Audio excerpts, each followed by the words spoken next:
ليس في المعتقد الشيعي ولكن في الممارسات ربما.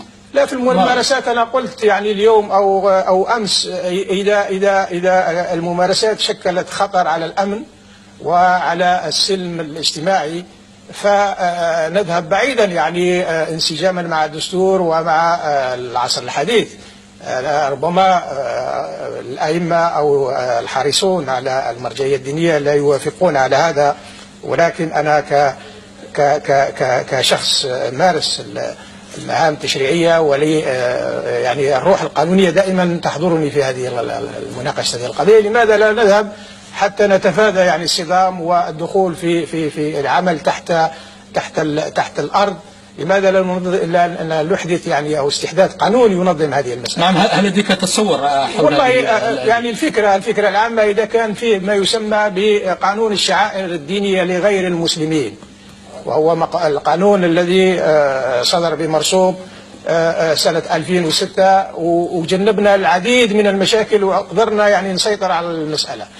دخلنا في عهد جديد بغينا ولا كرهنا ما نقدروش نعيشوا يعني غالقين على انفسنا، وكل مره والله هذا تشيع، هذا كذا، هذا كذا، هكذا، ولازم المساجد تقوم بكذا، ولازم صحيح كل المؤسسات الدينيه تقوم بواجبها، ولكن المساله كذلك لابد ننظر اليها من الجانب القانوني.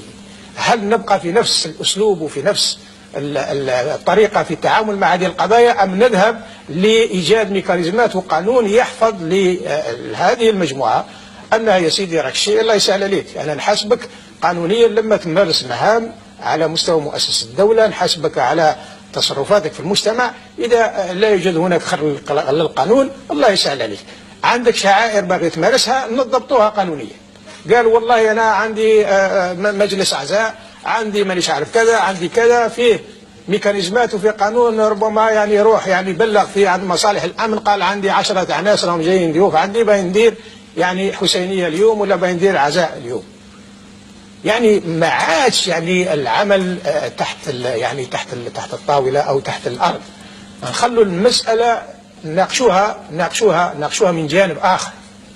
خلي الناس، علاش الناس يروحوا يقول لك والله احنا ما عندناش يعني حرية في هذا البلد اللي يقول بأنه حرية المعتقد مكفولة في الجزائر، واحنا مضطهدين، يروحوا لتونس، يروحوا للعراق، ويروحوا في جهات أخرى.